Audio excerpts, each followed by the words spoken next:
하나님의 사람 모세의 기도. 주여, 주는 대대에 우리의 거처가 되셨나이다. 산이 생기기 전 땅과 세계도 주께서 조성하시기 전 곧 영원부터 영원까지 주는 하나님이시니이다. 주께서 사람을 티끌로 돌아가게 하시고 말씀하시기를 너희 인생들은 돌아가라 하셨사오니 주의 목전에는 천년이 지나간 어제 같으며 밤의 순간 같을 뿐임이니이다. 주께서 그들을 홍수처럼 쓸어 가시나이다. 그들은 잠깐 자는 것 같으며 아침에 돋는 풀 같으니이다. 풀은 아침에 꽃이 피어 자라다가 저녁에는 시들어 마르나이다. 우리는 주의 노에 소멸되며 주의 분내심에 놀라나이다. 주께서 우리의 죄악을 주의 앞에 놓으시며 우리의 은밀한 죄를 주의 얼굴빛 가운데 두셨나이다. 사오니 우리의 모든 날이 주의 분노 중에 지나가며 우리의 평생이 순식간에 다하였나이다. 우리의 연수가 70이요 강건하면 80이라도 그 연수의 자랑은 수고와 슬픔뿐이요 신속히 가니 우리가 날아가나이다. 누가 주의 노여움의 능력을 알며 누가 주의 진노의 두려움을 알리이까? 우리에게 우리의 날 계수함을 가르치사 지혜로운 마음을 얻게 하소서. 여호와여, 돌아오소서. 언제까지니까? 주의 종들을 불쌍히 여기소서. 아침에 주의 인자하심이 우리를 만족하게 하사 우리를 일생 동안 즐겁고 기쁘게 하소서. 우리를 괴롭게 하신 날 수대로와 우리가 화를 당한 연수대로 우리를 기쁘게 하소서. 주께서 행하신 일을 주의 종들에게 나타내시며 주의 영광을 그들의 자손에게 나타내소서. 주 우리 하나님의 은총을 우리에게 내리게 하사 우리의 손이 행한 일을 우리에게 견고하게 하소서. 우리의 손이 행한 일을 견고하게 하소서. 아멘.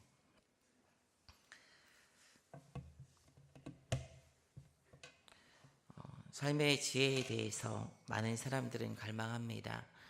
그리고 어느 순간 하나님께서 우리에게 말씀을 통해서 어떤 인생에 대한 지혜를 주실 때 그 지혜에 대한 것이 참으로 맞다고 느끼면서 깨달음을 얻게 되죠. 깨달음을 얻게 되면은 사실 그 깨달음 가운데 우리 인생이 달리 보이게 되죠. 그러면서 말씀으로 말미암는 자유함이 우리 가운데 있게 되고 또 말씀을 붙드는 지혜들이 우리 가운데 더 여물고 깊어지는 것이 그리스도인들이 이 땅을 살아가는 그 삶의 모습이 아닐까라는 생각을 하게 됩니다. 그런데 참 아이러니는요, 아무리 좋은 지혜를 가지고 내가 깨닫는 말씀을 가지고 누군가에게 가르치려고 하고 깨닫게 하려고 한다고 할지라도 그것은 마음으로 그 삶에서 와닿지 않으면 잘 느껴지지 않는다는 것입니다. 어릴수록 마땅한 것을 들었음에도 불구하고 그것을 받아들이고 수긍하기가 쉽지가 않다는 것이죠. 합리적이고 바르고 진실한 것을 이야기한다고 해도 아무리 이야기해봐도 모른다는 거예요. 그거를 잘 자신도 수긍을 하지만 그것을 누리지 못하는 경우를 많이 보게 됩니다. 여러분들은 어떤 지혜를 가지고 있는지 한번 생각해 보시길 원합니다. 인생에 대해서 어떤 지혜를 가지고 계시는지. 저도 크고 작은 지혜들을 많이 느낍니다. 많이 느껴요. 최근에도 그렇고 이런 것들을 많이 느끼면서 묵상하다 보면은 또 말씀을 통해서 하나님께서 더 깊어지게 하시기도 하고 또 이 자리에서 또 여러분들과 나누는 은혜들을 주시더라고요. 오늘 이 시간도 하나님께서 우리에게 어떤 이 삶의 지혜에 대해서 말씀하시고 그 말씀에 대해서 우리가 함께 누릴 수 있는 시간이 되기를 원합니다. 오늘 시인은 다른 어떤 시인들보다 인생의 본질에 대해서 진지하고 깊은 묵상을 합니다. 그 시작은 바로 하나님으로부터 시작을 하죠. 우리 인생에 대해서 바로 알 수 있는 시작점이 바로 하나님을 바로 보는 것에 있습니다. 자기가 그냥 자기만을 바라봐서는 바른 인생에 대한 그런 고찰들이 생기지 않는다는 거죠. 하나님을 바로 알 때 우리의 인생에 대해서도 바른 어떤 시각을 가질 수 있습니다. 과연 시인은 하나님이 어떤 분이라고 말씀하고 있을까요? 우리 1절, 2절 말씀을 한번 읽어보도록 하겠습니다. 함께 읽습니다. 주여, 주는 대대에 우리의 거처가 되셨나이다. 산이 생기기 전 땅과 세계도 주께서 조성하시기 전 곧 영원부터 영원까지 주는 하나님이시니이다. 시인이 지금 고백하는 하나님은 우리의 거처가 되시는 하나님을 지금 고백하고 있습니다. 여기서 이야기하는 이 거처, 이 말은 히브리어로 마온이라는 단어가 사용돼요. 근데 여기 이 말은 야생동물이 사는 높은 산과 같은 그런 보금자리를 의미합니다. 곧 동물들의 피난처라는 것이죠. 이는 주님께서 온갖 풍파와 혼란하고 어지러운 상황 가운데 믿음의 백성들의 피할 곳이 되시고 편안한 안식의 장소가 되셨다는 것을 의미합니다. 우리 하나님은 그렇습니다. 모든 삶의 상황 가운데 보이지 않더라도 우리와 함께 하시고 우리가 피하고 의지하고 안식할 처소이십니다. 지금까지 그런 것처럼 앞으로도 우리 하나님께서는 그렇게 행하실 하나님이심을 여러분 믿으시기 바랍니다. 그런데 그 하나님의 피난처가 된다는 사실은 그 뉘앙스가 하나님이 위대하시다는 그 표현을 통해서 더욱 배가 됩니다. 2절에서 보게 되면은 산이 생기기 전 땅과 세계도 주께서 조성하시고 영원부터 영원까지 주는 하나님이시니이다 라고 시인은 고백하는데, 바로 우리의 피난처 되신 하나님이 천지의 창조주가 되시고 인생을 세상을 조성하시고 운영하시고 다스리시는 분이라는 것을 지금 표현하는 것입니다. 그런데 이 창조의 과정을 굉장히 부모가 자녀를 낳는 것처럼 표현하고 있어요. 산이 생기기 전이라는 표현은 산을 낳는다라는 그 표현이거든요. 그리고 또 땅과 세계도 주께서 조성하시기 전이란 표현도 해산하다라는 뜻을 가지고 있는 단어가 사용됩니다. 곧 하나님께서 이 세상을 자녀 낳듯이 계획하시고 조성하셨다는 것을 시인은 노래합니다. 그리고 그 일을 시작하신 하나님을 영원부터 영원까지 계신 하나님으로 노래합니다. 곧 창조주 되시고 무한하시며 영원하신 하나님을 시인은 이렇게 인간의 언어를 통해서 노래하고 있습니다. 그 하나님이 보금자리 된다고 하니 여러분, 시인의 그 하나님 안에서 누리는 안식과 평안함이 얼마나 크겠습니까? 사랑하는 성도 여러분, 우리의 삶의 가장 큰 지혜는 바로 이 하나님을 의식하고 살아가는 데 있는 줄 믿습니다.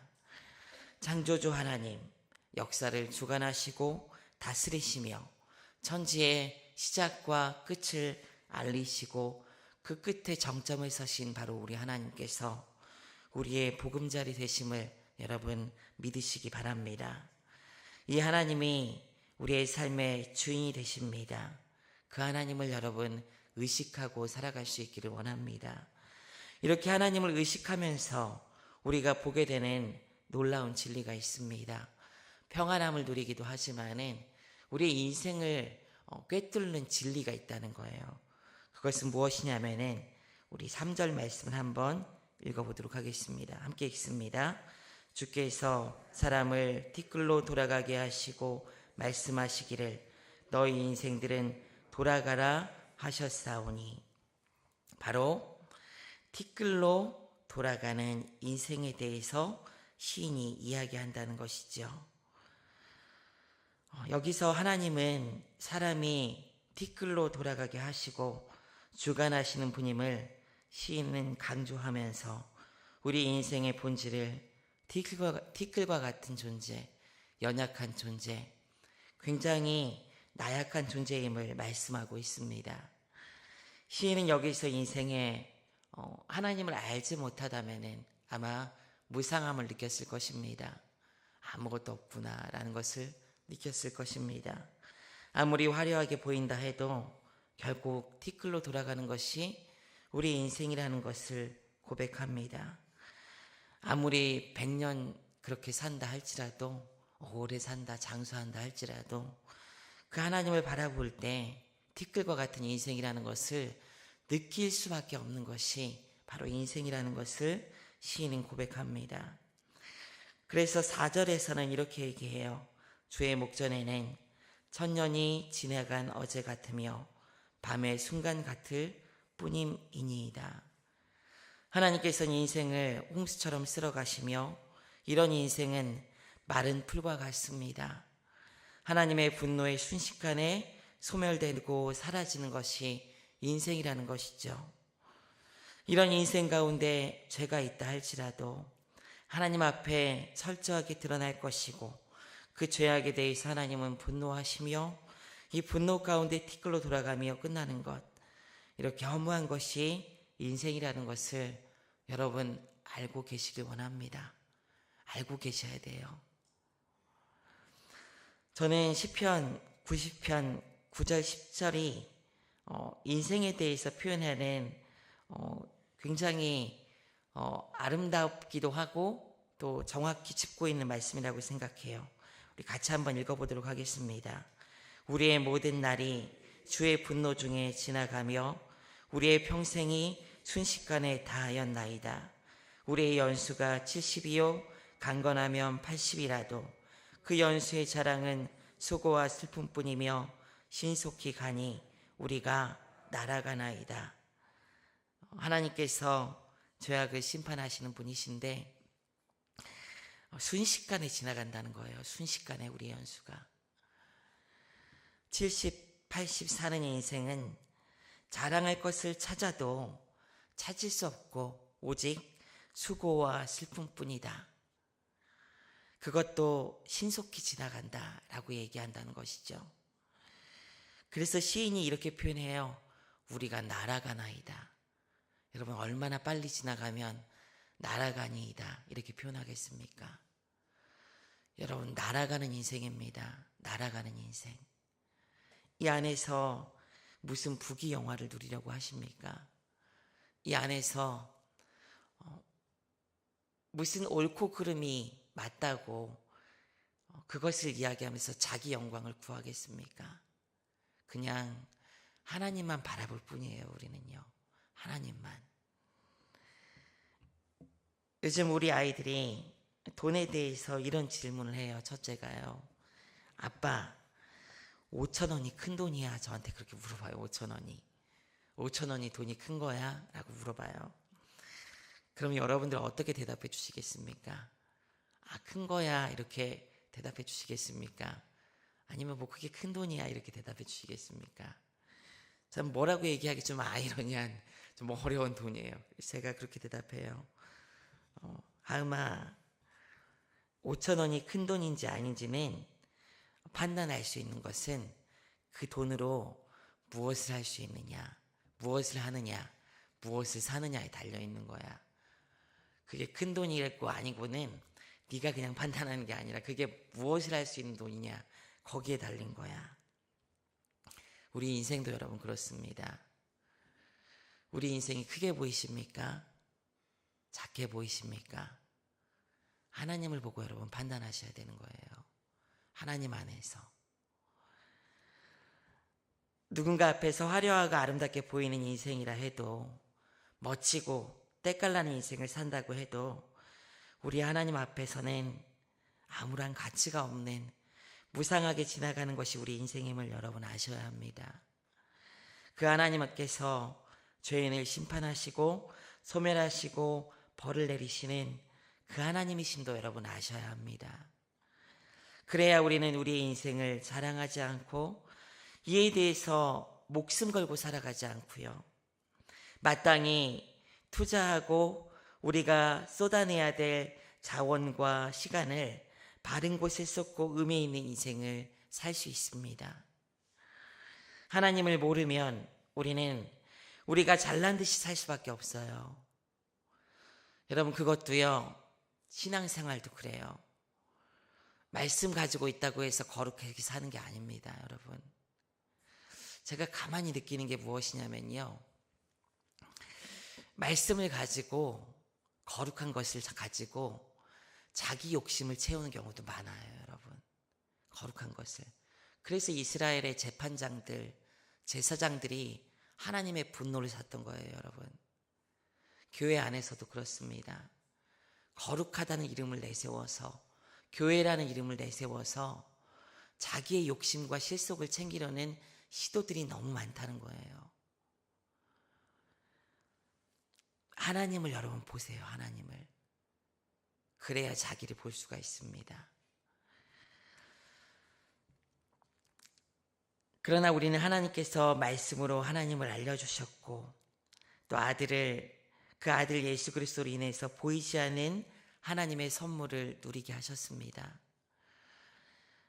그렇다면 그 하나님을 의식하시면서 잠깐 지나가는 허무한 인생에 모든 것을 쏟아붓지 마시고, 그 하나님을 보는 가운데 우리 인생을 하나님 앞에서 의미 있게 살 수 있는 여러분 되시길 원합니다. 값지게 구원받았잖아요. 그러니까 값지게 구원받은 만큼 우리를 구원하신 하나님께 시선을 고정하시고, 여러분들에게 진짜 있는 것이 무엇이고 여러분들 마음의 중심에 있는 것이 무엇인지 보시는 가운데 값진 인생을 살 수 있는 여러분들이 되시기를 원합니다. 따라서 우리는 하나님께서 주관하신 우리 인생을 바라보며 다음과 같은 지혜를 가져야 합니다. 우리 12절인데 함께 읽어보도록 하겠습니다. 우리에게 우리 날 계수함을 가르치사 지혜로운 마음을 얻게 하소서. 시인은 이 하나님 앞에서 먼저 우리의 날을 계수하도록 가르쳐달라고 합니다. 이것을 지혜로운 마음이라고 표현한다는 거예요. 계수해야 한다는 것이죠. 인생을 계수한다는 것은 무엇입니까? 그것은 인생은 짧기 때문에 낭비해서는 안 되고 죽음까지도 두려움 없이 수용할 수 있어야 하며, 인생을 당장 지금 우리가 살아가는 삶의 시각으로 바라보지 않고 영원의 관점에서 인생을 받아들이고 수용해야 된다는 거죠. 누가복음 14장에서는 망대를 세우는 자가 미리 계산을 하고 망대를 세우듯이, 또 전쟁을 하려는 임금이 그 상황을 다 파악하고 계산한 후에 전쟁을 하듯이 살아가야 될 것을 이야기합니다. 우리도 하나님께서 주관하시며 다스리시고 결산하시는 시기가 있음을 알고 그때를 준비하는 마음으로 사셔야 합니다. 그것이 바로 지혜예요. 그것이 계산하는 지혜라는 거죠. 사랑하는 성도 여러분, 어떻습니까? 우리를 구원하신 하나님, 창조의 하나님을 바라보는 시각으로 여러분들의 삶을 살아가고 계십니까? 계산하는 인생을 살고 계십니까? 인생을 잘 계산하십시오. 그러면서 우리가 가져야 되는 마음이 있어요. 계산을 할 때 우리가 당연히 가져야 되는 마음이 있어요. 그것이 무엇이냐면은 13절입니다.